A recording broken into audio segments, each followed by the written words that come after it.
Iran American ഭീഷണികൾക്കെതിരെ തിരിച്ചടിക്കാനുള്ള നീക്കങ്ങൾ ആരംഭിച്ചിരിക്കുകയാണ്. ഇപ്പോൾ ഇറാൻ ദൗത്യ സംഘം UN-ൽ കൃത്യമായി കാര്യങ്ങൾ അവതരിപ്പിച്ചിരിക്കുകയാണ്.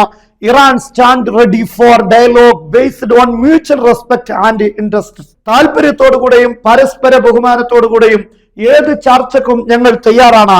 ബട്ട് ഇഫ് പുഷ്ഡ്, പക്ഷേ സമ്മർദ്ദം ചെലുത്തിയാൽ it will defend itself, ഞങ്ങൾ സ്വന്തം പ്രതികരിക്കും.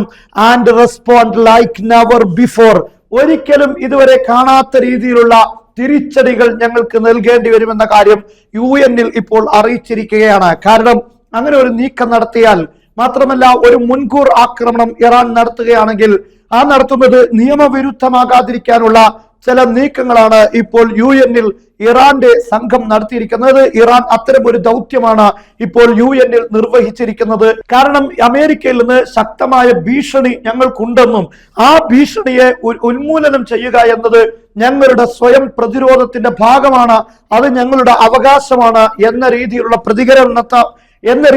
ഒരു പ്രതികരണമായിട്ടാണ് നമുക്ക് ഇതിനെ വായിക്കാൻ കഴിയുക. എന്തായാലും ഇറാൻ ശക്തമായി തിരിച്ചടിക്കാനുള്ള എല്ലാ നീക്കങ്ങളും ആരംഭിച്ചിരിക്കുന്നു. ഒരുപക്ഷെ ഏത് ഘട്ടങ്ങളിലും അമേരിക്കയുടെ ആക്രമണം ഉണ്ടാകാം, പക്ഷെ ഏത് ഘട്ടങ്ങളിലും സമാനമായി ഇറാന്റെ തിരിച്ചടി എന്ന് പറയാൻ പറ്റില്ല, ഇറാന്റെ മുൻകൂർ ആക്രമണങ്ങളും ഉണ്ടാകാനുള്ള സാധ്യതയുണ്ട്. സംശയാസ്പദമായ ഏത് നീക്കങ്ങൾ അമേരിക്കൻ സേനയുടെ ഭാഗത്തുണ്ടായാലും അവിടെ ഇറാന്റെ അടി ഉറപ്പാണ് എന്ന കാര്യത്തിൽ ഇപ്പോൾ സംശയമില്ല. അത്തരം കാര്യങ്ങളാണ് ഇറാന്റെ നീക്കങ്ങളിൽ നിന്നെല്ലാം ബോധ്യപ്പെടുന്നത്.